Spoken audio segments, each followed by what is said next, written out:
Credit cards వాడేవాళ్ళు ఈ వీడియోని స్కిప్ చేయకుండా చూడండి. ఈ క్రెడిట్ కార్డ్స్‌లో చాలా హిడెన్ చార్జెస్ అయితే ఉంటాయి. అవి చాలా మందికి పే చేసేటప్పుడే తెలుస్తాయి. ఎగ్జాంపుల్‌కి చాలా కార్డ్స్‌కి 500 నుండి 5000 వరకు యాన్యువల్ ఫీ అయితే ఉంటుంది.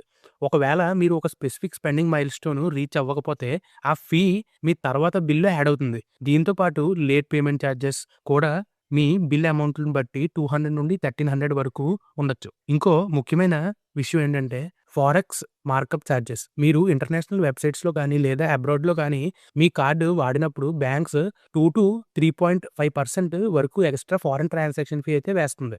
ఇది చాలా త్వరగా పెరిగిపోతుంది. అందరికీ తెలియని అండ్ చాలా ఎక్కువ ఉండే చార్జ్ క్యాష్ విత్‌డ్రాల్ ఫీ. మీరు క్రెడిట్ కార్డ్‌ని ఏటీఎంలో వాడి క్యాష్ తీస్తే మొదటి రోజు నుండే ఇంట్రెస్ట్ మొదలవుతుంది. దీనికి వడ్డీ లేని సమయం అంటే ఇంట్రెస్ట్ ఫ్రీ పీరియడ్ ఉండదు. అండ్ వడ్డీ నెలకి మినిమమ్ 6% వరకైతే ఉంటుంది. దీనికి తోడు 2-2.5% విత్‌డ్రాల్ ఫీ కూడా అయితే ఉంటుంది. ఇది క్యాష్ పొందడానికి చాలా ఖర్చుతో కూడిన మార్గం. ఇవే కాకుండా card replacement fee, over limit charges and ఈ ఫీస్ అన్నిటిపైన పడే జీఎస్టీ కూడా ఉంటుంది. ఇవన్నీ చూడడానికి చాలా చిన్నగా అనిపించినా జాగ్రత్తగా లేకపోతే మీ జేబుకి పెద్ద కనమే పడుతుంది. సో, మీరు ఈ క్రెడిట్ కార్డ్స్ వాడేటప్పుడు చాలా జాగ్రత్తగా వ్యవహరించండి. అండ్ ఇలాంటి ఫైనాన్స్ రిలేటెడ్ కంటెంట్ కోసం మా ఛానల్ సబ్స్క్రైబ్ అవ్వండి. వచ్చే వీడియోస్‌లో మళ్ళీ కలుద్దాం.